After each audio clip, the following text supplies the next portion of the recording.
আসসালামু আলাইকুম and welcome to my channel geopolitical thought বা ভূরাজনৈতিক চিন্তা। আজকে রাত 12টা পেরিয়ে 27শে মার্চ 2023। অলরেডি ইসরায়েল, ইরান এবং আমেরিকার যুদ্ধের অনেক ডেভেলপমেন্ট হয়েছে, অনেক নতুন ঘটনার মোড় নিয়েছে।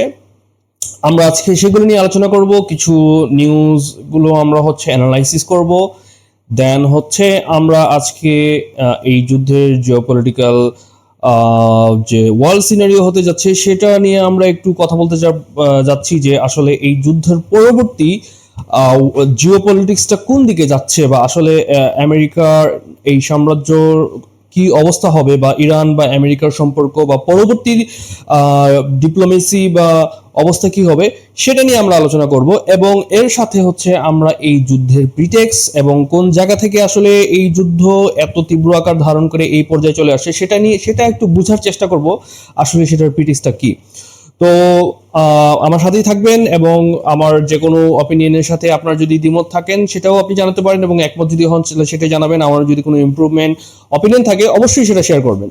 তো আমরা আজকে 27শে মার্চ আমরা যদি দেখি গত 2 দিনের আপডেটের মধ্যে সব থেকে উল্লেখযোগ্য যে আপডেটটা যদি বলি সেটা হচ্ছে যে ডোনাল্ড ট্রাম্প 15টা পয়েন্টের একটা চুক্তি দিয়েছে, যুদ্ধবিরতি চুক্তি দিয়েছিল ইরানকে। যদি সেটা সে সাইন করে তাহলে যে যুদ্ধ বন্ধ হবে। তো সেই 15টা যে পয়েন্ট ছিল, সেই 15টা পয়েন্ট কিন্তু আসলে নিউজ পেপারগুলোতে খুব ভালোভাবে আসেনি। তবে মেজর যে পয়েন্টগুলো সেটা যে ইরান তার নিউক্লিয়ার ফ্যাসিলিটিস বা যে সে পারমাণবিক যে এনরিচমেন্ট করছে সেটা পুরোপুরি সে ত্যাগ করবে। তার প্রায় 400 কেজির মতো ইউরেনিয়াম আছে, যেটা প্রায় 60% পর্যন্ত এনরিচড পর্যায়ে গিয়েছে। সেই ইউরেনিয়ামটা তাকে আন্তর্জাতিক শক্তি কমিশন বা পারমাণবিক যে কমিশন আছে তাদের কাছে হস্তান্তর করতে হবে, এবং ভবিষ্যতে তারা এরকম কোনো পারমাণবিক এনরিচমেন্ট করবে না সেটার তাদেরকে আশ্বাস দিতে হবে।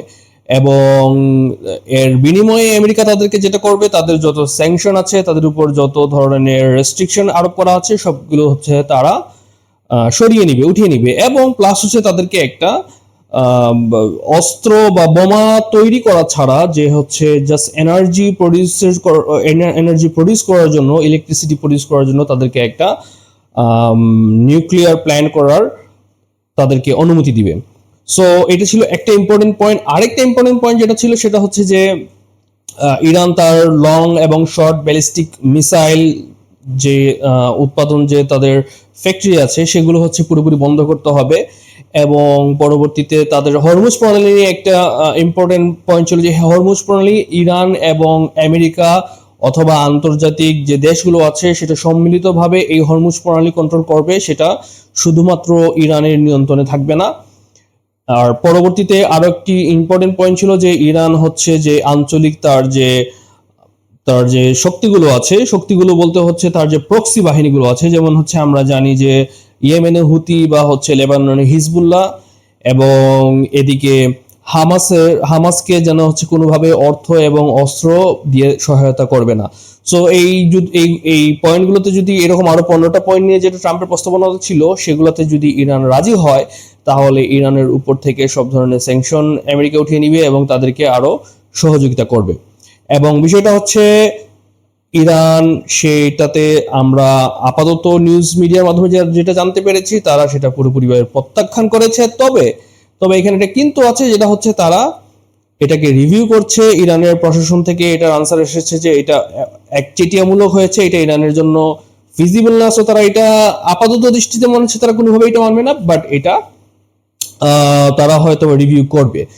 এর থেকেও বড় যে নিউজগুলো বর্তমানে ডেভেলপমেন্ট গুলো হয়েছে, আমি নিউজগুলো আপনাদের সাথে স্ক্রিন শেয়ার করবো, আপনারা দেখতে পারবেন। সেটা যে ইউএস এর ডোনাল্ড ট্রাম্প হঠাৎ করে একটা কথা বলছে যে ইরান তাকে একটা বিশাল গিফট দিয়েছে, এবং এই গিফটের কথা প্রথমে সে প্রকাশ করেনি। সে বলেছে এটা অবশ্যই অনেক মূল্যবান এবং এটা তেল সংক্রান্ত, হরমুজ প্রণালী সংক্রান্ত।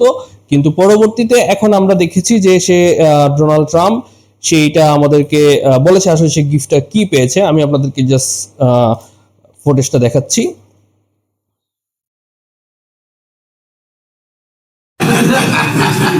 They said to show you the fact that we're real and solid and we're there, we're going to let you have 8 boats of oil. 8 boats, 8 big boats of oil.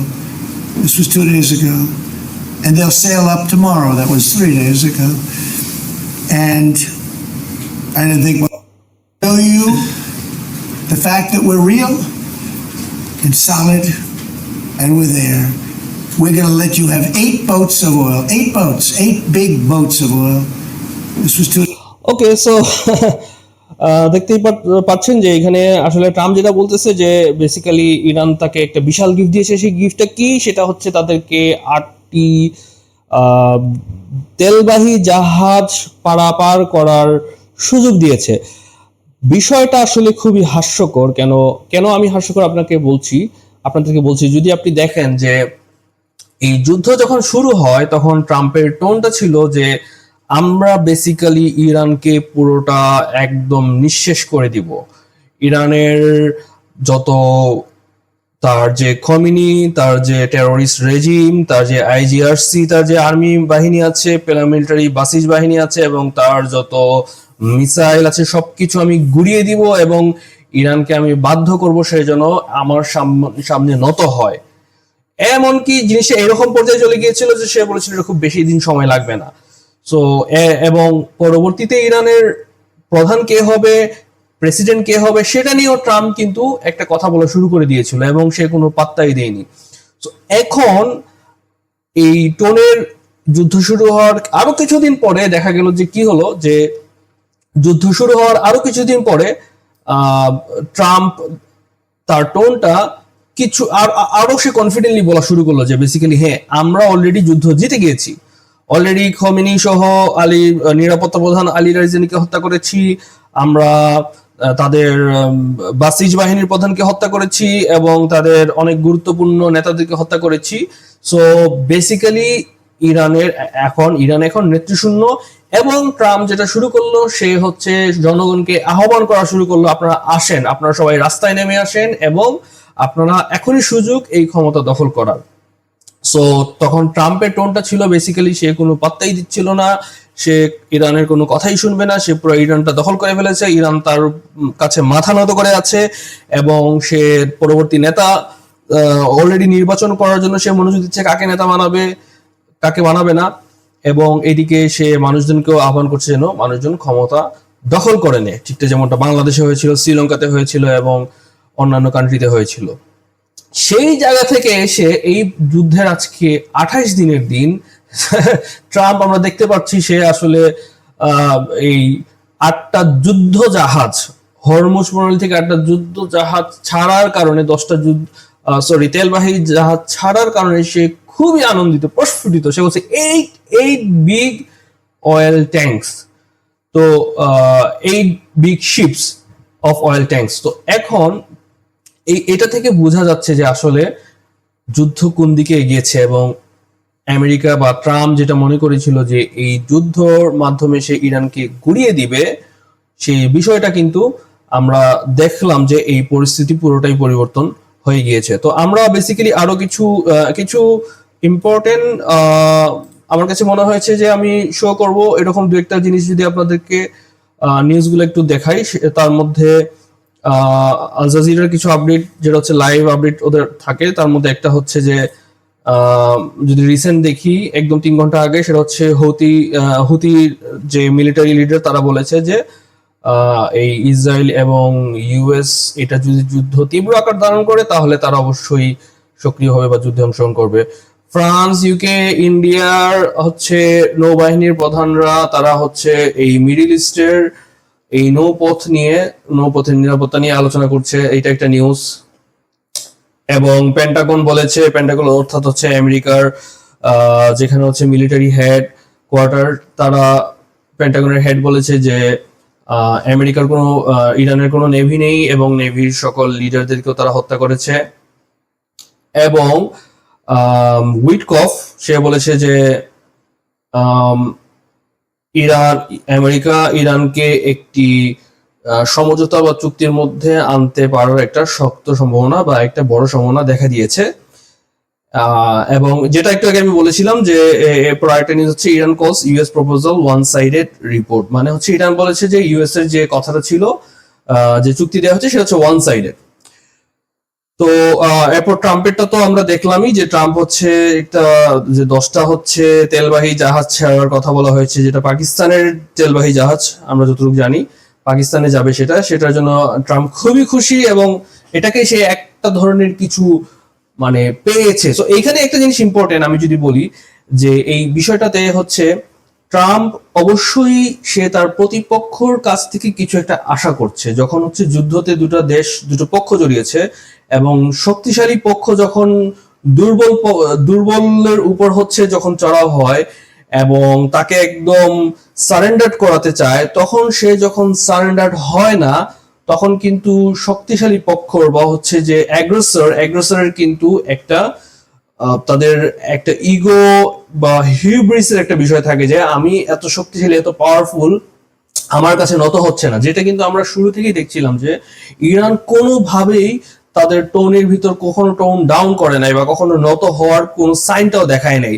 যেটা ছিল ট্রাম্পের জন্য একটা বিশাল প্রেস্টিজ। কারণ Trump হচ্ছে বর্তমান বিশ্বের super power, আমেরিকার প্রেসিডেন্ট, এবং অবশ্যই সে আশা করে যে সবাই তাকে মান্য করবে, গণ্য করবে। ওই জায়গা থেকে কিন্তু এখনো পর্যন্ত ট্রাম্প ইরানের কাছ থেকে কোনো পজিটিভ সিগন্যাল বা কোনো টোন ডাউন বা নমনীয়তা দেখে নাই। সো এর ভিতর থেকে যদি বিষয়টা সত্য হয়ে থাকে, কারণ আমরা এখনো জানি যে এখানে প্রচুর এই যুদ্ধের ভিতরে মিথ্যার ছড়াছড়ি হচ্ছে, ট্রাম্প অনেকগুলো মিথ্যে কথা বলছে বা ইরান থেকেও অনেক সময় বলা হচ্ছে যেগুলো সত্য না। তো এই এখনো আমরা শিওর না যে আসলে এইরকম ঘটনা ঘটেছে কিনা, যে আসলেই ট্রাম্প এরকম একটা আশ্বাস বা এরকম গিফট পেয়েছে কি বা পজিটিভ সাইন ইরানের কাছ থেকে পেয়েছে কিনা আমরা কিন্তু পুরোপুরি কনফার্ম না, বাট নিউজগুলোতে আসছে। কিন্তু যদি হয়ে থাকে তাহলে এইটা হচ্ছে ট্রাম্পের জন্য এই জন্য খুশির কারণ যে সে একটু সফটনেস দেখতে পাচ্ছে বা একটু টোন ডাউন বা হচ্ছে ট্রাম্পকে একটা ছাড় দেওয়ার মেন্টালিটি শো করা ইরানিয়ান রেজিমের ভিতর, এইটা হচ্ছে তার জন্য একটা ভেরি পজিটিভ সাইন। বাট আমি এখন যেটা আপনাদেরকে বলবো যে এই বাহ্যিক বিষয়গুলো দেখে মনে হতে পারে যে বেসিক্যালি যুদ্ধ মনে হয় তাহলে এখন শেষ হয়ে যাচ্ছে, এখন মনে হয় সমঝোতা হয়ে যাবে, আমেরিকা ফেরত যাবে, ইরানের জায়গায় থাকবে। এরকম যদি মনে করে থাকে আমরা বা আপনারা যদি এরকম মনে করে থাকেন তাহলে বিষয়টা আসলে একদমই এরকম না। আমি একটা রিপোর্ট আপনাদেরকে শো করব। সো রিপোর্টটা শো করবো, এটা হচ্ছে এক্সিওস একটা নিউজ পেপার।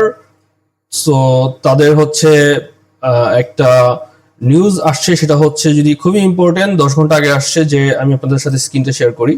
ওকে, স্ক্রিন শেয়ার করাই আছে, যে Pentagon prepares for messy final blow of Iran war. খুবই খুবই ইম্পর্টেন্ট আজকের দিনের জন্য, এটাই সব থেকে ইম্পর্টেন্ট নিউজ আমার কাছে মনে হয়েছে। এবং এটার যার পিছে কারণ হচ্ছে যে পেন্টাগন থেকে একটা হেভি মিলিটারি ডিপ্লয়মেন্টের একটা সাইন পাওয়া গিয়েছে এবং আমরা অলরেডি নিউজে জানি যে প্রায় 5,000 আমেরিকান আর্মি মিডল ইস্টে টোটাল সংখ্যা বাড়ানোর একটা কথা বলা হয়েছে এবং অলরেডি 2,500 চলে যাবে এরকম শুনছি। সেখানে মেরিন পাঠানো হবে 2টা ভাগে, প্রায় 4,400 মেরিন, ইউএস মেরিন সোলজার সেখানে যাচ্ছে মিডল ইস্টে। কেন যাচ্ছে সেটা কিন্তু এমনিতেই যাচ্ছে না, এবং যাওয়ার পিছনে কারণ হচ্ছে সেখানে রেডি ডিপ্লয়মেন্ট অবস্থায় থাকবে, তারা প্রিপেয়ার থাকবে যে কোনো সময় যে কোনো স্পেশাল অপারেশনের জন্য যেন তারা সেখানে যেতে পারে। সো এক্সিওস এর এই রিপোর্টটা যদি একটু দেখেন, এখানে বলেছে যে এই যে ইনভেডটা হতে পারে বা এই যে গ্রাউন্ড মিলিটারি যে ইনভেশনটা হবে সেটা চার ধরনের হতে পারে। প্রথমে হচ্ছে যে প্রথমটাতে হচ্ছে এটা সে যে খার্গ আইল্যান্ড, আমরা জানি যে এটা হচ্ছে ইরানের প্রায় 90% অয়েল এখান থেকে এক্সপোর্ট হয়, সেই খার্গ আইল্যান্ডে হয় এটা তারা ইনভেটটা করতে পারে। সো তাদের হচ্ছে যে তাদের এমফিবিয়াস যে বাহনগুলো আছে সেগুলোর মাধ্যমে বেসিক্যালি ওই আইল্যান্ডে তারা নামার পর সেখানে হয়তো একটা অপারেশন করবে, সেই খার্গ আইল্যান্ডটা দখলে নিয়ে নিতে পারে। সেকেন্ড যে এখানে অপশনটা আসছে সেটা হচ্ছে যে ইনভেডিং লারাক এন্ড আইল্যান্ড। সো লারাক একটা আইল্যান্ড আছে, সেটা হচ্ছে হরমুজ প্রণালীর ঠিক সাথেই, আমরা একটু পরেই শেয়ার করবো গুগল ম্যাপে। ওই লারাকটা হয়তো বা তারা সেটা দখল করতে যাবে, কারণ এটা হচ্ছে হরমুজ প্রণালীর সাথে এটা কন্ট্রোল করার জন্য খুবই সহায়ক একটা দ্বীপ, অথবা হচ্ছে যে হরমুজ প্রণালীর আরেকটু পশ্চিম পাশে একটা ছোট দুইটা আইল্যান্ড আছে, এর মধ্যে একটা হচ্ছে আবু মুসা এবং আরো দুইটা ছোট আইল্যান্ড আছে। আমি যদি একটু আপনাদেরকে ম্যাপে দেখাই, সো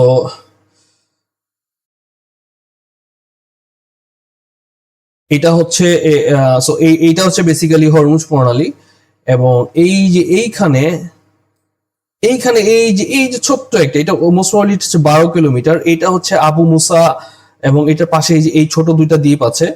এই দ্বীপগুলা কিন্তু এই হরমুজ প্রণালী কন্ট্রোল করতে অনেকটা হয়তো বা সহায়তা হতে পারে। আমি কোনো মিলিটারি এক্সপার্ট না, তো ওইখানে তারা যে মিলিটারি এক্সপার্ট আছে তাদের জন্য এটা খুবই উল্লেখযোগ্য একটা বিষয়, জায়গা, স্ট্র্যাটেজিক্যালি খুবই গুরুত্বপূর্ণ জায়গা। এখানে অবশ্যই ইরানের ডিপ্লয়মেন্ট আছে, এখানে ইরানের কৌশলগত অনেক কিছু তারা সেট আপ করে রেখেছে। এবং এই যে এটা বলেছিলাম যে লারাক, এই দেখে এইখানে হচ্ছে দুইটা, আর এইখানে হচ্ছে লারাকটা একটু বড় আইল্যান্ড।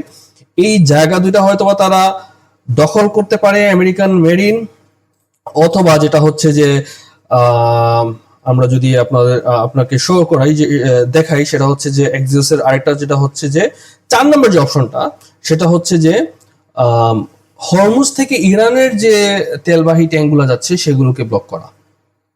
সো এই হচ্ছে 4টা কাহিনী বা 4টা ডেভেলপমেন্ট হওয়ার একটা পসিবিলিটি আছে, হাই একটা পসিবিলিটি আছে।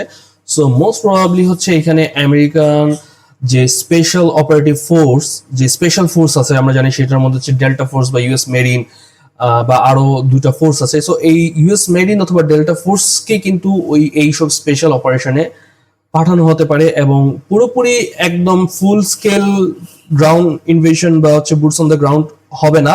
সেখানে হয়তো বা এই যে 4টা বললাম, যে হার্ক আইল্যান্ড বা হচ্ছে আবু মুসা বা তার আশেপাশের দ্বীপ, অথবা হচ্ছে যে লারাক যে দ্বীপটা, বা হচ্ছে হরমুজে ইরানের যে তেলবাহী জাহাজগুলো যায়, যেটা আসলে বেসিক্যালি যেটার উপর ইরানের ইকোনমি অনেকটা ডিপেন্ড করে, এই দ্বীপগুলো হয়তোবা ইরান আমেরিকা দখল করার প্ল্যান করছে। এবং পরবর্তীতে যেটা হতে পারে হয়তোবা সেখানে শক্ত অবস্থান নেয়ার পরে কিন্তু পরবর্তীতে যদি ফুল ইনভেশন, অর্থাৎ পুরো স্কেলে যদি যুদ্ধ করতে চায় ট্রাম্প, সেটা সে করতে পারে। কিন্তু আপাত দৃষ্টিতে কোনো বড় যুদ্ধ বা একদম ফুল স্কেল যুদ্ধ হওয়ার আশঙ্কা করা যাচ্ছে না।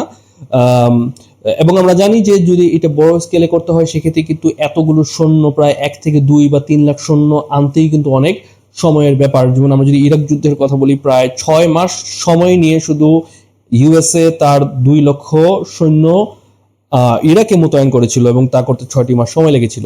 সো এইটা হচ্ছে এখন কিন্তু বেসিক্যালি, তাহলে এখানে আমরা যদি বলি যে তাহলে বিষয়টা কি দাঁড়াচ্ছে, যে একদিকে ট্রাম্প খুব হেসে বলতেছে যে আমাকে ইরান পুরস্কার পাঠাচ্ছে, এবং আমাকে হচ্ছে তারা গিফট দিচ্ছে, বা উইটকফ বলছে যে একটা ভালো নেগোসিয়েশনে যাবে, কিন্তু অন্যদিকে আমরা দেখছি কিন্তু সেটা হচ্ছে তারা কন্টিনিউয়াসলি ট্রুপ পাঠাচ্ছে এই আইল্যান্ড গুলোতে, এবং মিডল ইস্টে আমেরিকান মেরিন এবং হচ্ছে আমেরিকান সোলজারের সংখ্যা বাড়াচ্ছে। সো এইটা হচ্ছে এক ধরনের বলা যেতে পারে এক ধরনের কৌশল। সো এই কৌশলটা কিন্তু ইরানের অলরেডি যে লিডারশিপরা আছে তারা কিন্তু ভালো করেই জানে, কারণ আমেরিকা এই কৌশলটা কিন্তু ক্রমাগত করে আসছে। এই যুদ্ধ শুরুর আগে কিন্তু ইরানের সাথে খুব পজিটিভ আলোচনা হচ্ছিল, কিন্তু পরবর্তীতে যেটা দেখা গিয়েছে, এই আলোচনার মাঝখানেই যখন খুব পজিটিভ ছিল, তখনই কিন্তু আমেরিকা যুদ্ধ শুরু করে দিয়েছে। অতর্কিতভাবে তারা হচ্ছে ফাইটার দিয়ে অ্যাটাক করা শুরু করে। সো এখনো কিন্তু সিচুয়েশনটা এইরকম কথা বলে বেসিক্যালি ডিস্ট্রাক্ট করা, বা তাদেরকে এক ধরনের ভুলোনো, বা এক ধরনের তাদেরকে আশ্বাস দেওয়া না ভালো কিছু হচ্ছে, এর মধ্যে অতর্কিত এই হামলা করে বেসিক্যালি এক ধরনের সুবিধা নেওয়া। সো আমরা যদি এক্সিওসের নিউজের একদম লাস্টের দিকে দেখি, সেখানে বলেছে ইরানের সাইডে কি, এখানে একটা ইন্টারেস্টিং বলেছে যে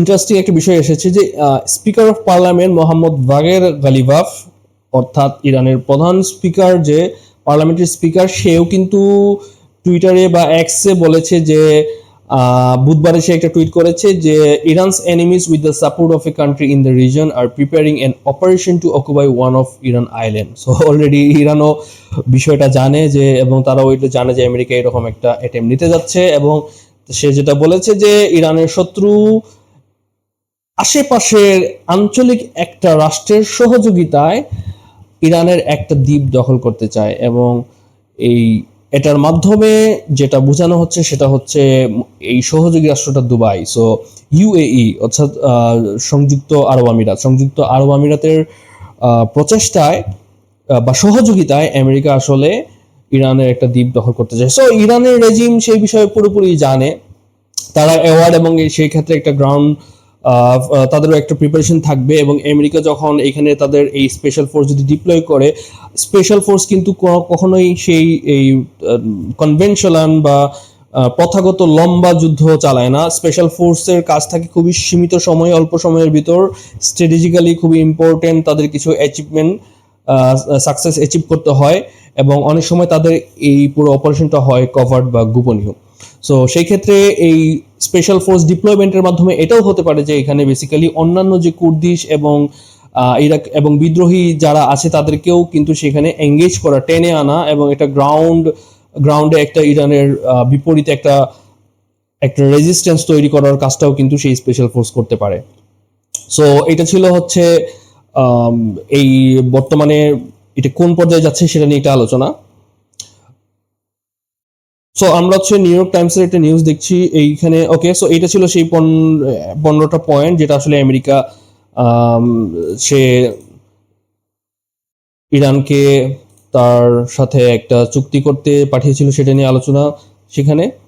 এবং আমরা হচ্ছে ট্রাম্পের এই আলোচনাটা, ট্রাম্পের যে সে বর্তমান যে ইরানের সাথে তার যে একটা পজিটিভ একটা সে ভাইব দেওয়ার চেষ্টা করছে যে ইরান তার সাথে খুব ভালো সম্পর্ক করতে যাচ্ছে। এবং আরেকটা নিউজ একটু বলে রাখি, এটা যদিও রিউমার কিনা আমি চেক করিনি, কারণ খুবই হাস্যকর, এবং আমরা জানি ট্রাম্প এরকম হাস্যকর অনেক কিছুই করেছে। সেটা হচ্ছে যে ইরান নাকি ট্রাম্পকে অফার করেছিল যে ট্রাম্প যেন ইরানের সর্বোচ্চ নেতা হয়, এবং ট্রাম্প বলেছে আমি সেটা হব না। খুবই একটা হাস্যকর একটা নিউজ, এবং যেটা পুরোপুরি মিথ্যা, এবং ট্রাম্পের কাছ থেকে এরকম হাস্যকর মিথ্যা আশা করাটাই স্বাভাবিক। তো আমরা হচ্ছে লেটেস্ট কিছু ডেভেলপমেন্ট বা ঘটনা নিয়ে আলোচনা করলাম।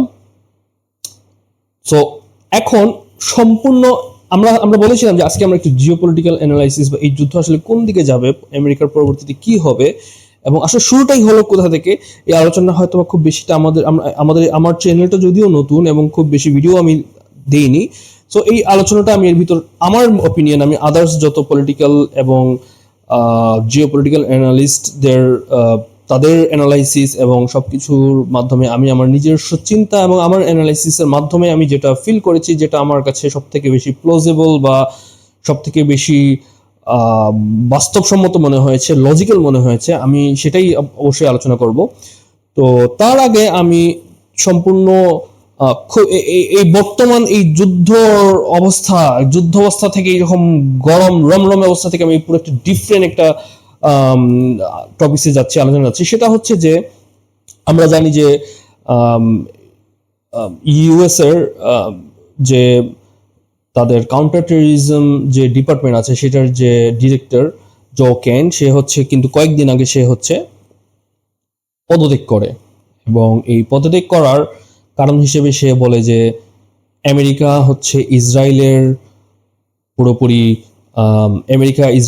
পুরো সোজা কথায় যদি আমি বলি, স্ট্রেট ফরওয়ার্ড যদি আমি বলি, যে আমেরিকা ইসরায়েলের উৎসাহে বা ইসরায়েলের কথায় এই যুদ্ধে ট্রাম্প জড়িয়েছে। এবং এটা আসলে ট্রাম্পের যে পলিটিক্যাল যে ক্যাম্পেইন ছিল, মেক আমেরিকা গ্রেট এগেইন বা আমেরিকা ফার্স্ট, আমেরিকা কোনো বড় যুদ্ধে লম্বা যুদ্ধে জড়াবে না আগের মতো, সেটার সাথে পুরোপুরি সাংঘর্ষিক। এবং এই যে আমেরিকার যে জ কেন্ট, যে হচ্ছে কাউন্টার টেররিজম ডিপার্টমেন্টের যে সে হেড ছিল বা ডিরেক্টর, সে কিন্তু বলেছে যে সে ট্রাম্পের আগের বারেও সে একটা যে তার রিজাইন লেটার দিয়েছিল প্রেসিডেন্ট ট্রাম্পকে, যেটা ইমেল করেছিল, সেটা কিন্তু অলরেডি মেইলে ইন্টারনেটে পাওয়া গেছে, আপনারা দেখতে পারেন। সেখানে সে স্পষ্ট বলেছিল যে আমি ট্রাম্পের অবশ্যই আগে সাপোর্টার ছিলাম এবং আগের যে ইনিশিয়েটিভগুলো সেগুলোকে সাপোর্ট করেছি, বাট এখন স্পেসিফিক্যালি সে কিছু কথা বলেছে, সেটা হচ্ছে যে ইসরায়েলের কিছু হাই অফিসিয়াল এবং তারা হচ্ছে ট্রাম্পকে ভুলভাল বুঝিয়ে এই যুদ্ধে জড়ানো হয়েছে ট্রাম্পকে, বা তারা জড়িয়েছে। এবং সে এটার বিরুদ্ধে, এবং এই জন্য সে এই জায়গা থেকে সরে আসছে। সো এইটা একটা বিষয়।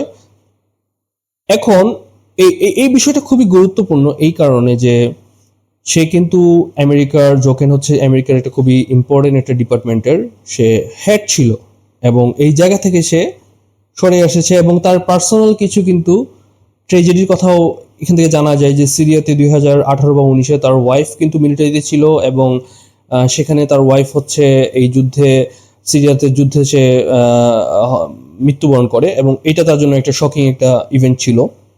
সে নিজেও ইরাকে ছিল। তো এই সব কিছু মিলে এইখান থেকে তার হয়তো বা একটা নৈতিক একটা গ্রাউন্ড থেকে সে এরকম একটা ডিসিশনে এসেছে। বাট ইস্যুটা আমি যে কারণে হঠাৎ করে তার কথাটা নিয়ে আসলাম, বিকজ অফ এখানে যে ইসরায়েলের যে কথাটা আসছে।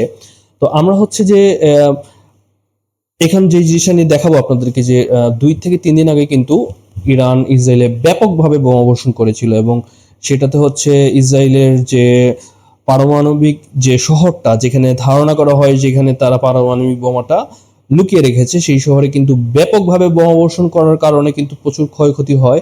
এবং তখন নেতানিয়াহু কিন্তু একটা স্টেটমেন্ট দেয়, এবং যথারীতি সেই স্টেটমেন্টে বলে যে আসলে নিরীহ মানুষকে মারছে, ইরান একটা খুনি, ইরানের মানবতা বিরোধী, যে কথাগুলো তার নেতানিয়াহুর মুখ থেকে শুনলে হাসি পায়, এইরকম কিছু কথা বলে। কিন্তু একটা জিনিস এখানে বলে যে আল আকসা মসজিদের আশেপাশে ইরান অ্যাটাক করছে, জিনিসটা খুবই গুরুত্বপূর্ণ। আমি এই জন্য একটু যদি আপনি দেখেন তাহলে আমি শেয়ার করছি ভিডিওটা এখানেই। The entire world, the last 48 hours have given it. In the last 48 hours, Iran targeted a civilian area. They're doing that as a mass murder weapon. Luckily, no one was killed, but that's due to luck, not their intention. Their intention is to murder civilians. Second, they fired on Jerusalem right next to the holy sites of the 3 monotheistic faiths. The Western Wall, the Church of the Holy Sepulchre, and the Al-Aqsa Mosque. And by dint of a miracle again, none of them were hurt, but they were targeting the holy sites of the 3 major monotheistic religions. Seems strange to hear him complain about targeting civilians and is actually more simple. আমি একটু বলে রাখি, এখানে হচ্ছে Alastair crook, সে হচ্ছে উনি geopolitical একজন analyst বলা যেতে পারে, এবং ইরাক যুদ্ধে সেখানে সে ছিল, এবং সে এই বিষয়ে অনেক জ্ঞান রাখে, তার অনেক এই বিষয় নিয়ে তার এক্সপার্টিস আছে, এবং স্পেশালি হচ্ছে যুদ্ধর অবস্থা, যুদ্ধের মতিগতি বা যুদ্ধের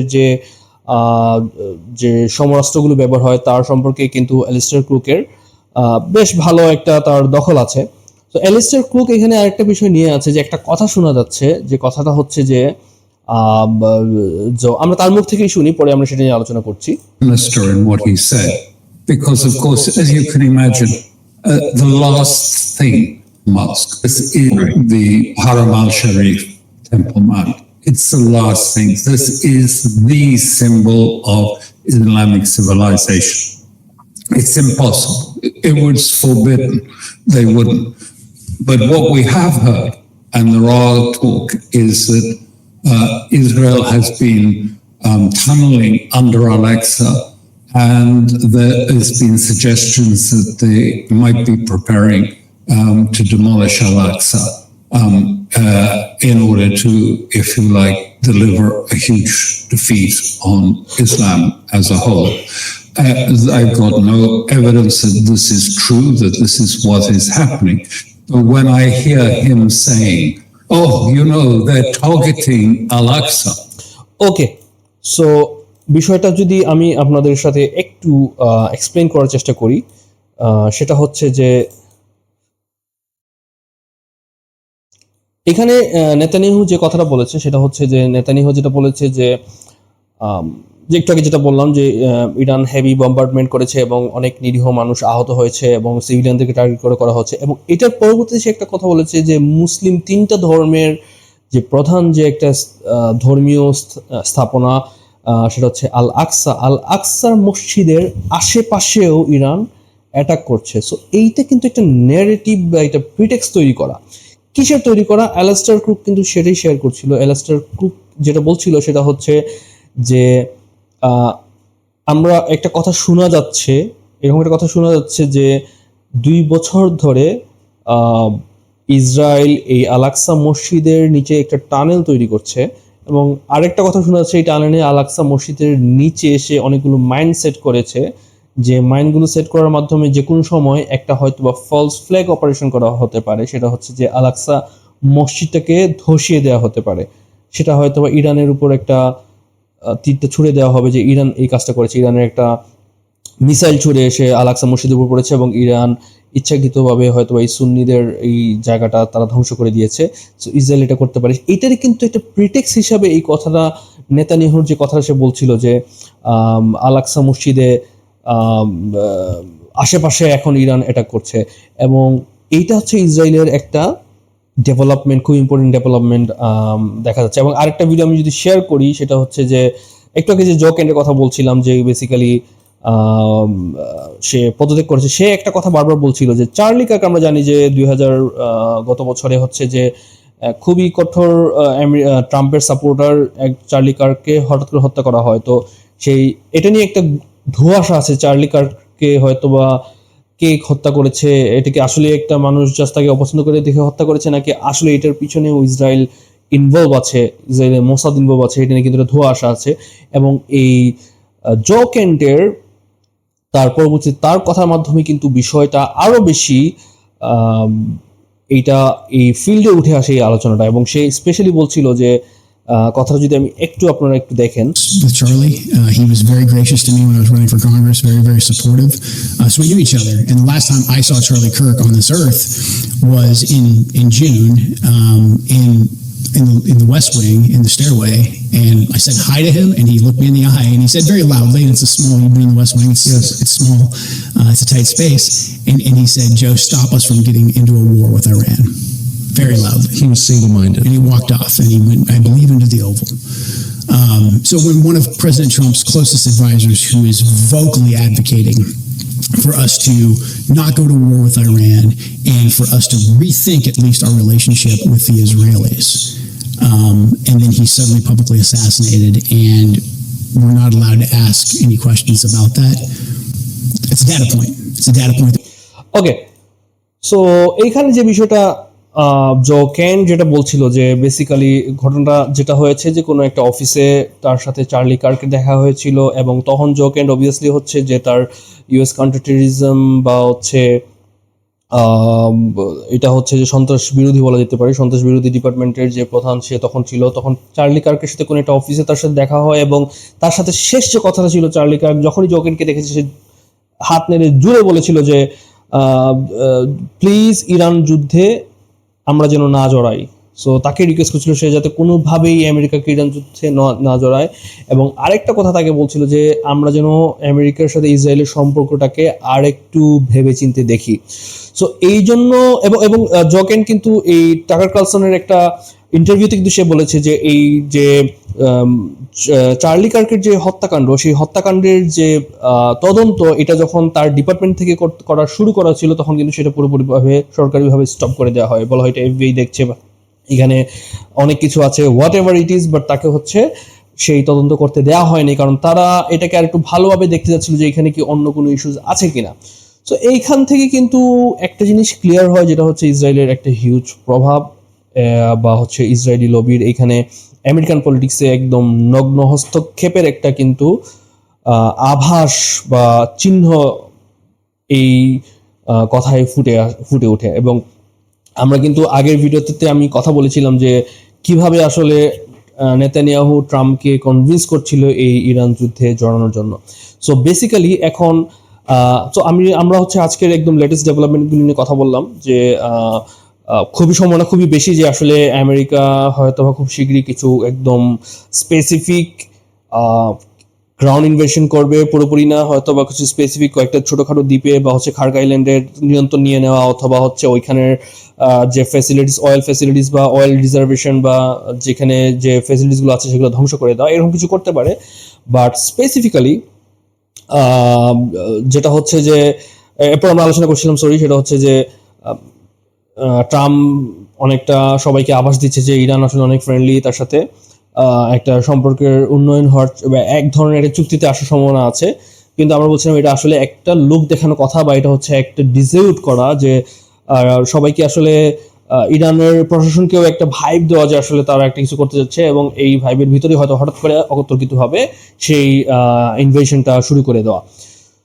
তো আসলে এই যে একটা আলোচনা যে এই যে যুদ্ধটা চলছে, এইটা আমরা যদি একটু জুম আউট করি, আসলে জুম আউট করে যে এই একটা গভীর বা জটিল একটা সিচুয়েশনে চলে আসছে, এটা আসলে কোন জায়গা থেকে হতে পারে, বা আসলে কেন হয়েছে, বা হঠাৎ করে কেন হলো, সেটা নিয়ে আমি আমার চিন্তা যদি শেয়ার করি, বিষয়টা হচ্ছে আমার কাছে অনেকটা এরকম মনে হয়েছে যে প্রথমত আমি একটু আলোচনা করি যে এই যুদ্ধ হলে আসলে আমেরিকার কি প্রফিট হবে, এবং যদি এই যুদ্ধে যদি আমেরিকা তার কাঙ্ক্ষিত রেজাল্ট পেতে পারে তাহলে তার কি প্রফিট হবে, আর যদি কাঙ্ক্ষিত রেজাল্ট পেতে না পারে, পরাজিত হয়, তাহলে তার কি সমস্যা হবে, সেটা নিয়েও আমি সংক্ষেপে আলোচনা করব, যেহেতু ভিডিও অলরেডি অনেকক্ষণ বেশ অনেক সময় ধরে চলছে। সো আমরা এটা শেষ করে দিব শীঘ্রই। সো আমার কাছে আমরা যদি দেখি যে এই যুদ্ধর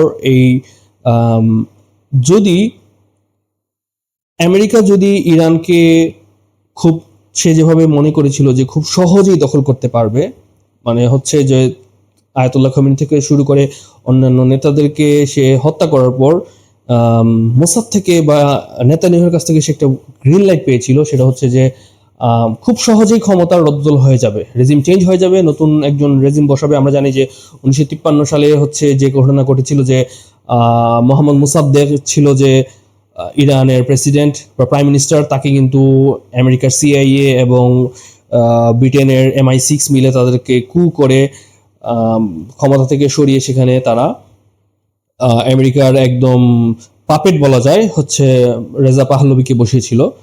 তো তার মাধ্যমে তারা হচ্ছে ইরানের সকল তেল থেকে শুরু করে সবকিছু নিয়ে গিয়েছিল।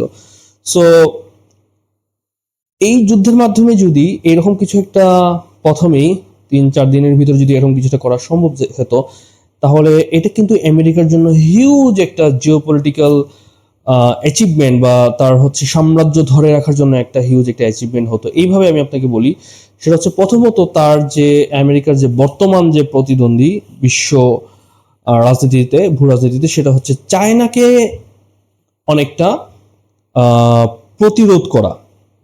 সো চায়না আসলে ইরান থেকে হিউজ পরিমাণের অনেক বড় অংশের ম্যাক্সিমাম তেলটাই কিন্তু ইরান থেকে নিচ্ছে, বা এই মিডল ইস্ট থেকে নিচ্ছে হরমুজ প্রণালীর মাধ্যমে। এবং বর্তমানে আমরা শুনেছি যে ইরান চায়না সৌদি আরব থেকে ইয়েনের মাধ্যমে এখন তেল কিনছে। সো ইয়েনের মাধ্যমে তেল কিনা, সেটা কিন্তু সৌদি আরবের জন্য আমেরিকার জন্য একটা বড় একটা রেড সিগন্যাল, কারণ পেট্রোডলারের মাধ্যমে, অর্থাৎ পেট্রোলের বিনিময়ে তেল বিক্রিটা কিন্তু আমেরিকান ডলারকে বিশ্ব অর্থনীতিতে রিজার্ভ কারেন্সির স্ট্যাটাসটাতে ধরে রেখেছে। সো যদি এবং এই আমেরিকার এই রিজার্ভ কারেন্সিটা ধরে রাখার পিছনে যে তিনটা যদি আমি ভাইটাল জায়গার কথা বলি, এর মধ্যে একটা হচ্ছে যে সে ডলার দিয়ে তেল কিনছে আমেরিকা মিডল ইস্ট থেকে। আবার 2 নম্বর হচ্ছে সে কিন্তু বেসিক্যালি এই যে মিডল ইস্টকে যে একটা নিরাপত্তা দিচ্ছে, যে তার যে নানান ঘাঁটি, কাতার, দুবাই, কুয়েত, সৌদি আরবে যে নানান ঘাঁটি আছে, সেই ঘাঁটির মাধ্যমে সে কিন্তু বলছে, হ্যাঁ তুমি আমাকে তেল দিচ্ছ, আমি তোমাকে ডলার দিচ্ছি, ডলারের সাথে সাথে তোমাকে আমি সিকিউরিটি দিচ্ছি, নিরাপত্তাও দিচ্ছি। সো যার কারণে মিডল ইস্টের জন্য এটা একটা গুড ডিল, তার কাছে এটাই মনে হচ্ছে ভালো ডিল, কারণ আমেরিকা হচ্ছে সামরিকভাবে সব থেকে শক্তিশালী রাষ্ট্র। পাশাপাশি যেটা হচ্ছে যে আমেরিকা যেটা করছে যে ডলার, মিডল ইস্ট যে ডলারটা হচ্ছে আমেরিকার কাছ থেকে নিচ্ছে তেল বিক্রি করে, সেটা কিন্তু আবার আমেরিকা আবার ফিরিয়ে নিচ্ছে এই টাকাটা। কিভাবে? কারণ হচ্ছে যে সৌদি আরব বা এই গালফ কান্ট্রিগুলো আবার আমেরিকার কাছ থেকে কিন্তু অস্ত্র fighter, tank, jet, defence system, patriot missile থেকে শুরু করে যা আছে সেগুলো কিনছে। প্লাস হচ্ছে আমেরিকান স্টক মার্কেটে হিউজ বিলিয়ন থেকে শুরু করে ট্রিলিয়ন ডলার ইনভেস্ট করছে। আমেরিকার যদি ইনভেস্টমেন্টের, অন্যান্য দেশের ইনভেস্টমেন্টের কথা বলা হয়, টপ 20 কান্ট্রির ভিতরে কিন্তু সৌদি আরবও আছে এবং মিডল ইস্টের কান্ট্রিগুলো আছে। সো বেসিক্যালি এখানে যেটা হচ্ছে মাছের তেল দিয়ে আমেরিকা মাছ ভাবছে, মানে অর্থাৎ হচ্ছে যে ডলার দিয়ে, কাগজ দিয়ে, একটা কাগজের টাকা দিয়ে সেটা হচ্ছে সে তেল কিনছে আমেরিকার কাছ থেকে, সৌদি আরবের কাছ থেকে বা গলফ কান্ট্রির কাছ থেকে, আবার ওই টাকাটাও সে কিন্তু আবার তার কাছে নিয়ে আসছে, তার এখানে ইনভেস্টমেন্টে, তার দেশে ইনভেস্টমেন্ট করাচ্ছে, যেটার মাধ্যমে তার ইকোনমিটা বুস্ট আপ হচ্ছে, তার ডলারের চাহিদাটা বাড়ছে, এবং বিনিময়ে হচ্ছে তাকে স্টক মার্কেটের বন্ড বা লোন এগুলো ধরে দিচ্ছে, বা সাথে কিছু তার সাথে টেকনোলজি বা সমরাস্ত্র দিয়ে দিচ্ছে। এখন যদি আমেরিকা ইরানকে যদি পরাজিত করতে পারতো এবং তার একটা পাপেট রেজিম যদি সেখানে বসাতে পারে, তাহলে কিন্তু আমেরিকার এই ডলারের যে একচ্ছত্র যে মার্কেট, যে ডমিনেন্স, সেটা কিন্তু বজায় থাকবে। কারণ সেখানে চায়নার তখন একটা চোখের সামনে দেখবে যে অলরেডি ভেনেজুয়েলাতে সে এখান থেকে সে ফিরে চলে আসছে, কারণ ভেনেজুয়েলাতেও কিন্তু সে কম মূল্যে ডিসকাউন্ট প্রাইসে কিন্তু ভেনেজুয়েলার কাছ থেকে চায়না তেল নিত, যদিও সেটার পার্সেন্টেজ অনেক কম, হয়তোবা একদম কম পার্সেন্টেজ এটা তেল নিত, বাট কিন্তু সেখান থেকে সে সরে আসতে বাধ্য হয় মাদুরোকে ট্রাম্প তুলে নেওয়ার পর। একইভাবে যদি ইরান থেকেও যদি আমেরিকা যদি তার একদম অনুগত বা একদম লয়াল বা এজেন্ট একজন কাউকে বসাতে পারে, তাহলে কিন্তু ইরানের মাধ্যমে বেসিক্যালি ইরান একটা লেভারেজ হিসাবে তখন আমেরিকার কাজ করবে, যে চায়নাকে একটা কন্টেইন করা বা প্রতিরোধ করা, যে তুমি ইরানের, ঠিক আছে তুমি তেল কিনো, তুমি ইরান থেকেই তেল নিবা, কিন্তু সেটা তোমাকে ডলারে কিনতে হবে। এবং এটার মাধ্যমে কিন্তু একটা বড় সিগন্যাল হতে পারতো, সেটা হচ্ছে যে মিডল ইস্টের যে কান্ট্রিগুলো আছে তাদেরকেও একটা সাইন দেওয়া, যে তোমরা যে এই যে চায়নাকে ইয়েনের মাধ্যমে তেল বিক্রি করছো, সেইটা কিন্তু আসলে বিষয়টা খুব খারাপ হবে, পরবর্তী ঝামেলা হবে, এবং সেটা হচ্ছে সো তোমাদেরকে ডলার বেসিসেই, ডলারের ভিত্তিতে, ডলারের বিনিময়ে তোমাদেরকে চায়নার কাছে বা যাদের কাছে হোক তেল বিক্রি করতে হবে। তাহলে আমেরিকার ডলারের ডমিনেন্সটা বজায় থাকতো। এটা হচ্ছে আমেরিকার একটা বেনিফিট। সেকেন্ড যে বেনিফিটটা আমেরিকার এই ইরান যুদ্ধের মাধ্যমে যেটা হতে পারতো, সেটা হচ্ছে যে সেটা বোঝাই যাচ্ছে, সেটা হচ্ছে ইরানের যত তেল আছে, প্রাকৃতিক সম্পদ আছে, সেই সম্পদটা একচ্ছত্র ভাবে আমেরিকা ভোগ করতে পারতো। এবং আমরা জানি যে আমেরিকার একটা অর্থনীতি কিন্তু দুর্বলতার দিকে যাচ্ছে, একটা বিশাল পরিমাণ লোন, ডলারের মূল্য হ্রাস, ম্যানুফ্যাকচারিং তাদের নিজেদের কান্ট্রিতে নেই, এবং হচ্ছে অলরেডি ম্যানুফ্যাকচারিং এর জন্য তারা চেষ্টা করছে, সবকিছু মিলে একটা ডাউনফলের দিকে আমেরিকান অর্থনীতি যাচ্ছে। সেটাকে কিন্তু অনেকটা কাভার করার চেষ্টা করা যেত এই ইরানের পুরো তেলের একচ্ছত্র নিয়ন্ত্রণ নেওয়ার মাধ্যমে। সো এটা ছিল একটা বিষয়। থার্ড হচ্ছে যে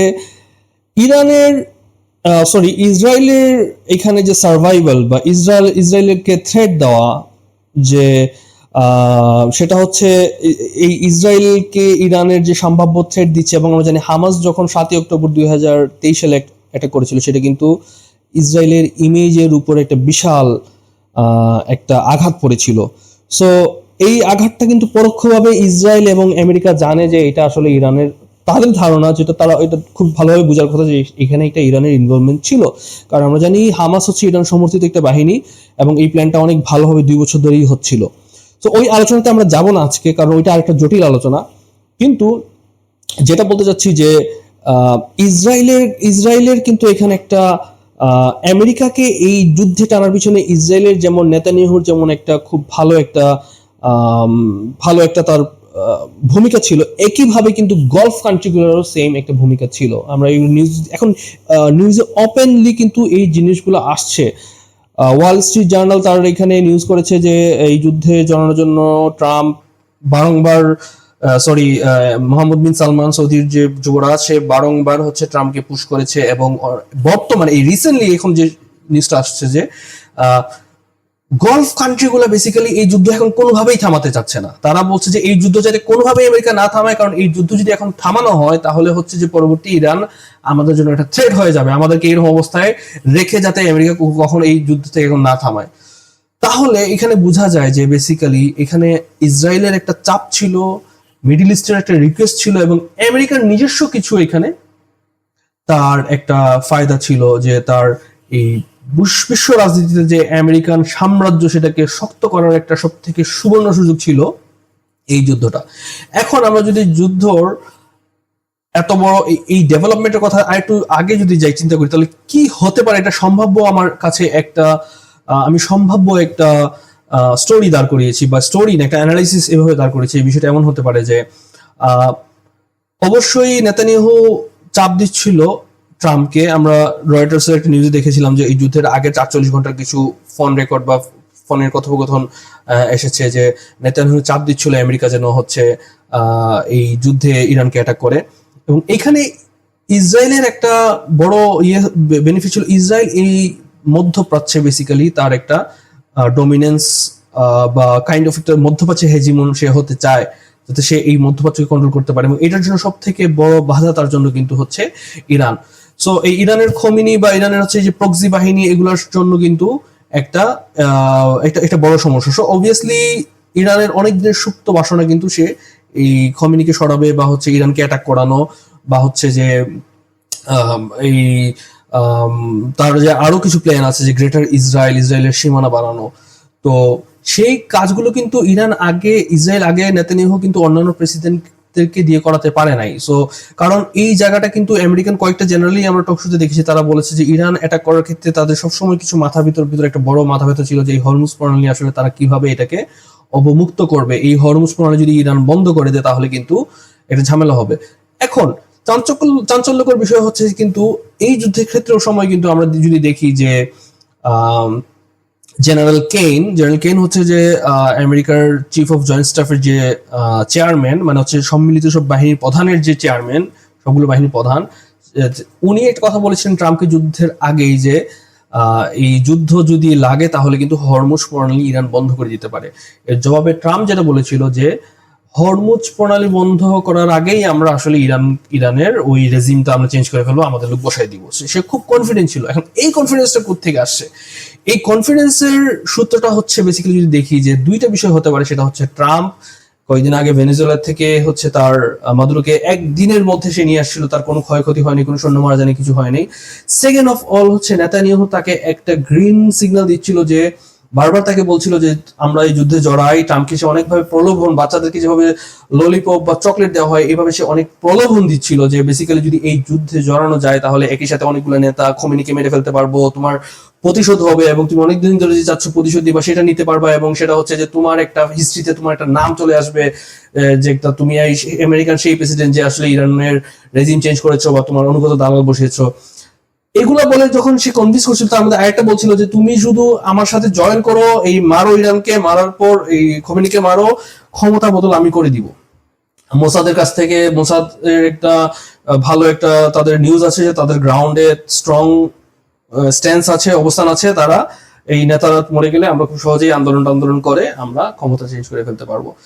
সো এই সবকিছু মিলে বোঝা যায় যে আসলে ট্রাম্প এই ডিসিশনটা যখন নেয়, অবশ্যই সেটা সব সে তার মতো করে যখন অন্যান্যদের সাথে যাদের সাথে সে আলোচনা করার প্রয়োজন তাদের সাথে আলোচনা করে যখন এই সিদ্ধান্তটা নেয়, সে হয়তো ধারণা করেছিল যে হ্যাঁ খুব সহজেই সবকিছু হয়ে যাবে। এবং এই জন্য কিন্তু আমরা দেখি যখন যখন অ্যাটাক করার পর যখন খোমেনির সবাই মারা গেল, তখন ট্রাম্প কিন্তু বারবার আহ্বান করছিল, উদারত আহ্বান করছিল, আসো ইরানিয়ানরা তোমরা নামো, এটাই তোমাদের সেই সময়, এখনই তোমরা ক্ষমতা দখল করবা, তোমরা যেটার জন্য আমাদেরকে বারবার আহ্বান করতেছিলে, এখন আমরা তোমরা ওপেন করে দিচ্ছি, নামো নামো নামো। কিন্তু কেউই নামছিল না রাস্তায়। কারণ কি, মোসাদ যে কথাটা বলেছিল বা নেতানিয়াহু যে কথা বলেছিল সেটা আসলে বাস্তবতা সেই রকম না। সেই পরিমাণ রেজিস্ট্যান্স বা বিরোধিতা আসলে জনগণের ভিতরে এত ব্যাপকভাবে ছিল না। থাকলেও যেভাবে বোমা বর্ষণ করেছে আমেরিকা ইসরায়েল মিলে, হাসপাতাল থেকে শুরু করে স্কুল এবং মানুষের বাসাবাড়ি, সেই আশাটাও মরে গিয়ে তাদের ভিতর জাতীয়তাবোধ বা দেশপ্রেমটা হয়তো বা জেগে উঠেছিল। বা আরেকটা রিজন হচ্ছে গত ডিসেম্বর বা জানুয়ারিতে যখন সবাই আন্দোলনে নেমেছিল তখন কিন্তু বাসিজ বাহিনী বা হচ্ছে যে আধা মিলিটারি যে বাহিনীটা, দুধর্ষ বাহিনী, ব্যাপকভাবে তারা হচ্ছে কিন্তু দমন করেছে। অনেকেই মারা গিয়েছে, কোথাও আসছে 1000 মানুষ মারা গিয়েছে, 2000 মানুষ মারা গিয়েছে, বা ইউএসএ বা আমেরিকা বলছে 30 থেকে 40,000 ইরানিয়ান আন্দোলনকারীকে মেরে ফেলেছে। সেটাও কিন্তু আমেরিকার একটা চাল ছিল যে এই মানুষদেরকে রাস্তায় আন্দোলনে নামানো। সো এটার কারণেই হয়তো মানুষ নামেনি, অথবা হয়তো মানুষ এই বম্বিং এর কারণে আসলে যারা বিরোধীও ছিল তারা এখন একজুট হয়ে গেছে, তাদের ভিতর দেশপ্রেম জেগে উঠেছে, যার কারণে তারা রাস্তায় নামেনি, যার কারণে আমেরিকার এই প্ল্যানটা আসলে পুরোপুরি ভেস্তে যায়। সো সে যেটা মনে করেছিল যে এই খুব অল্প সময়ের ভিতর অ্যাটাক করেই ভেনেজুয়েলার মতো আসলে খোমেনি তাদেরকে সবাইকে হত্যা করার পরেই সে রেজিম চেঞ্জ করে ফেলবে, এই হরমুজ আচ্ছা ঠিক আছে হরমুজ বন্ধ থাকবে, সেটা 5 দিন 7 দিন 1 সপ্তাহ 2 সপ্তাহের ভিতর আমরা আবার ওপেন করে ফেলবো, বাট বাস্তবতা আসলে সেরকম না, সেরকম হয়নি। এবং এক ঢিলে অনেকগুলো পাখি মারার তার প্ল্যান ছিল, সে একই সাথে তার ডলারটাকেও সিকিউর করা, চায়নাকেও প্রতিহত করা, এদিকে হচ্ছে ইসরায়েলকে খুশি করা, এদিকে মিডল ইস্টকে খুশি করা, ট্রাম্প এমবিএস এবং তার বাহিনীকে, অর্থাৎ কাতার এবং দুবাই এইসবের যারা আছে। এখন প্রশ্ন হচ্ছে, আমি এখন একদম সংক্ষেপেই শেষ করে দিব কারণ অলরেডি প্রায় 1 ঘন্টা হয়ে যাচ্ছে ভিডিওটা। এখন যেটা হচ্ছে যে যদি যুদ্ধে বেসিক্যালি আমেরিকা তার এই অবজেক্টিভ গুলো যদি সে ফুলফিল করতে না পারে তাহলে আসলে কি হবে। সো এখন আমরা যদি দেখি যে যেটা হচ্ছে যে যদি সে আসলে বেসিক্যালি এই রেজিমও চেঞ্জ করতে পারলো না এবং হরমুজ প্রণালীটাকেও সে যদি উদ্ধার করতে না পারে, এই যে সে 15 দফা দিচ্ছে বা 15টা পয়েন্ট দিচ্ছে, রেজলিউশন দিচ্ছে, দেওয়ার মাধ্যমে যদি সে এই হরমুজ প্রণালীটাকে মুক্ত করতে না পারে এবং এই অবস্থায় যদি সে ফেরত যায় তার যুদ্ধ জাহাজ নিয়ে, তাহলে যেটা হবে বিশ্ব পলিটিক্সে বা এই বিশ্ব মঞ্চে আমেরিকার যে প্রভাব সেটা খুব মারাত্মকভাবে ক্ষুণ্ণ হবে। অবভিয়াসলি আমেরিকা তখনও একটা সুপার পাওয়ার হিসেবেই থাকবে, কিন্তু তার যে পাওয়ার, তার যে একটা সবাই যেভাবে তাকে সমীহ করতো, রেসপেক্ট করতো, ভয় করতো, সেটা কিন্তু সেরকম থাকবে না। অলরেডি কিন্তু সেটা অনেকটা ফাটল ধরেছে। আমরা জানি, আজকে একটা নিউজ দেখছিলাম যে কানাডা অলরেডি একটা D7 একটা জোট তৈরি করছে, সেটা হচ্ছে যে মিডল পাওয়ারদেরকে নিয়ে, আমেরিকাকে বাদ দিয়ে সেখানে। বাট তখন জিনিসটা কিন্তু আরো খুবই খারাপ একটা বিষয়ে পরিণত হবে আমেরিকার জন্য, আমেরিকান সাম্রাজ্যের জন্য। আমেরিকান সাম্রাজ্যের পতন নিশ্চিত, এটা হবে, কিন্তু এই বিষয়টা এই হরমুজ প্রণালীর এই যে ক্রাইসিসটা এটাকে ত্বরান্বিত করবে এবং এটা হয়ে যাবে অনেকটা ব্রিটিশদের সুয়েজ খালে 1957 সালে যে একটা অপমানিত হয়েছিল এবং তাদের পুরো বিশ্বের কাছে উন্মোচিত হয়েছিল যে ব্রিটিশরা আসলে এখন আর একটা সুপার পাওয়ার না, সেই রকম একটা ইভেন্ট হয়তো বা এই হরমুজ প্রণালী হতে পারে। এবং যেটা হবে যে মিডল ইস্ট ডলারের ডমিনেন্স রাখার জন্য মিডল ইস্টের কাছ থেকে তেল কেনার যে বিষয়টা আসে, যে ডলারের বিনিময়ে তেল বিক্রয় করা, যেটা করে মিডল ইস্টও হয়তো বা এখন আবার চিন্তা ভাবনা করবে যে আমেরিকা যদি এখানে সত্যি কথা বলতে যদি বলি যে পরাজিত হয়ে ফিরত যায়, পরাজিত বলতে এটা না যে আমেরিকার বাহিনী সবাইকে লাঞ্ছিত হয়েছে, আমেরিকার এই অবস্থায় ফেরত যাওয়াটাই হচ্ছে আসলে আমেরিকার পরাজয়। অর্থাৎ সে যদি ইরানের মিসাইল এবং ইরানের পারমাণবিক বোমা বা ইরানের রেজিম চেঞ্জ করা এগুলো যদি কিছুই করতে না পারে, এটি হচ্ছে আমেরিকার জন্য পরাজয়। কারণ এত বিপুল আয়োজন নিয়ে এত টাকা পয়সা খরচ করে পুরো বিশ্ব অর্থনীতির 12টা বাজিয়ে যখন সে এরকম একটা ইভেন্ট করার পর সে খালি হাতে ফেরত যাবে, এটি হচ্ছে তার জন্য পরাজয়। এই পরাজয়ের মাধ্যমে কিন্তু মিডল ইস্ট যেটা হবে যে তারা হয়তো বা খুব গভীরভাবে চিন্তা করবে যে আসলে এখন থেকে পেট্রো ডলারে তারা সেল করবে নাকি পেট্রো ইয়েন, পেট্রো রুপি বা পেট্রো ইউরো হতে পারে, আদার কারেন্সিতে তারা আসলে তেল করবে। এবং ইরান কিন্তু এটার জন্য অলরেডি চাপ দিচ্ছে। এটার কারণে যেটা হবে যে ডলারের একটা, যদি এটা হয়ে থাকে, এবং আরেকটা বিষয় হচ্ছে সত্যি কথা বলতে যে এই যে তেলগুলো মিডল ইস্ট বিক্রি করছে, এটা কিন্তু আমেরিকার খুব বেশি একটা কাজে লাগে না, কারণ আমেরিকার নিজস্বই তেল উৎপাদন হয় পুরো পৃথিবীর মধ্যে সব থেকে বেশি। তার এই মিডল ইস্টের তেলের দরকার নেই। এই মিডল ইস্টের সব থেকে বেশি তেলের প্রয়োজন হচ্ছে চায়না এবং ইন্ডিয়া, অর্থাৎ গ্লোবাল সাউথ এশিয়ার, ইস্ট এশিয়া, এইগুলোর হচ্ছে কিন্তু এই তেলের সব থেকে বেশি প্রয়োজন। সো হয়তো মিডল ইস্ট তখন এটাকে তারা ডলারের থেকে বেরিয়ে তারা হয়তো পার্মানেন্টলি ইয়েন বা অন্য রূপে চলে যাবে। তখন এটা যদি হয়, এটাই কিন্তু আমেরিকার ধ্বংস হওয়ার জন্য একটা পারমাণবিক বম হিসেবেই কাজ করবে। সো আমেরিকার এই পৃথিবীর কর্তৃত্বর একটা বড় অংশ কিন্তু এই ডলারকে নিয়েই। এটা যদি হয় তাহলে কিন্তু একটা বড় ক্রাইসিস তৈরি হয় আমেরিকার জন্য, এবং এটা যদি নাও হয় সেটাও কিন্তু আমেরিকার জন্য একটা তার যে সুপার পাওয়ার ইমেজের জন্য খুবই একটা সংকটময় একটা অবস্থা হবে। তার প্রতিপত্তি বা তার প্রভাব আগের মতো থাকবে না, এবং ধীরে ধীরে ওয়ারটা অনেকটা চায়নামুখী বা চায়নার একটা উত্থান হওয়ার সম্ভাবনা থাকবে। এবং যদিও আমেরিকার সাথে প্রতিপক্ষ হওয়ার মতো অবস্থায় এখনো চায়না আসেনি, আমরা জানি যে চায়নার সেই বুদ্ধিভিত্তিক বা হচ্ছে সেই যে আকাঙ্ক্ষাটা এখন ওইরকম নেই, এবং তারা হচ্ছে অনেকটাই ডিপেন্ডেন্ট ওয়েস্টার্ন পাওয়ারগুলোর উপর। তার ইকোনমির মডেলটা অনেকটা ওয়েস্টার্ন পাওয়ার বেস, এবং যার কারণে কিন্তু চাইলেই চায়না এখন মেজর কিছু করতে পারছে না। বা আগের যদি আমরা ঘটনাগুলো দেখি, যখনই আমেরিকা কোনো স্যাংশন চায়নাকে দিয়েছে, আমেরিকা যখন থ্রেট দিয়েছে, চায়না শুধু সেটার থেকে বাঁচার জন্য বেসিক্যালি কাউন্টার একটা ট্যাক্স হোক বা হচ্ছে কাউন্টার টেরিফ এগুলো দিয়েছে। আমেরিকা কমিয়ে নিয়েছে, ওরা কমিয়ে নিয়েছে। সো তাদেরটা হচ্ছে অনেকটা পিসফুল পলিসি। আপাতত তারা শো করতে চায় আমরা আসলে সুপার পাওয়ার হওয়ার জন্য মারামারি করতে চাই না, ঝগড়াঝাটি করতে চাই না, আমরা ভালোভাবে থাকতে চাই, আমরা খালি জিনিসপত্র বানাবো, এগুলো তোমাদের কাছে বিক্রি করবো। So for your kind information, এখনো পর্যন্ত চায়নার রিজার্ভ হচ্ছে প্রায় 800 বিলিয়ন, মোস্টলি 800 বিলিয়নের কাছাকাছি হচ্ছে ইউএস ডলারে, এবং এখনো পর্যন্ত চায়নার মেজরিটি এক্সপোর্ট হয় বেসিক্যালি ইউএসএ-তে। সো চায়না এবং ইউএসএ অনেকটা একজন আরেকজনের সাথে ইন্টারডিপেন্ডেন্ট। সো এটা খুব সহজে বেরিয়ে আসা সম্ভব না চায়নার জন্য, বাট চায়না এইটার দিকেই আগাচ্ছে, যার কারণে হচ্ছে তার ব্রিক্স তৈরি করা, ব্রিক্স নেশন তৈরি করা, এবং ইয়েনের মাধ্যমে হচ্ছে সবার সাথে বাণিজ্য করা। সো পরবর্তীতে যেটা হবে এই যুদ্ধের মাধ্যমে, এবং খুব সম্ভাবনা বেশি যে আমেরিকা আসলে এখানে খুব বেশি সুবিধা করতে পারবে না এই হরমুজ প্রণালীতে বা ইরানে, এবং করতে না পারার কারণে যেটা হবে যে আমেরিকার এই বৈশ্বিক তার যে সুপার পাওয়ার যে কর্তৃত্ব বা তার যে প্রভাব, সেটা অনেকটাই হ্রাস পাবে, এবং আস্তে আস্তে হচ্ছে মাল্টিপোলার ওয়ার্ল্ড ব্যবস্থা, অর্থাৎ যেখানে অনেকগুলো পাওয়ার ওয়ার্ল্ড হচ্ছে রুল করবে, যেখানে আমেরিকার একক হেজিমনি, যেটা সে এককভাবে যে সে পুরো ওয়ার্ল্ড রুল করতো, সেই জিনিসটা সেই অবস্থায় থাকবে না, এবং নতুন একটা ওয়ার্ল্ডের দিকে যাচ্ছে। এবং আমার একটা প্রেডিকশন, সেটা হচ্ছে আমি যেটা মনে করছি যে খুব সম্ভবত এই যুদ্ধটা যদি থেমে যায়, এই যুদ্ধটা হয়তো খুব বেশি গড়াবে না, গড়াতেও পারে, কারণ এখন খুবই আনপ্রেডিক্টেবল সিচুয়েশন। যদি নাও যদি গড়ায়, তবে ভবিষ্যতে একটা ভালো ভালো রকমের একটা সংঘাত বা একটা যুদ্ধ হওয়ার সম্ভাবনা থাকবে, এবং সেটার কেন্দ্রবিন্দু হবে ইউএসএ কে চ্যালেঞ্জ করে হয়তোবা কোনো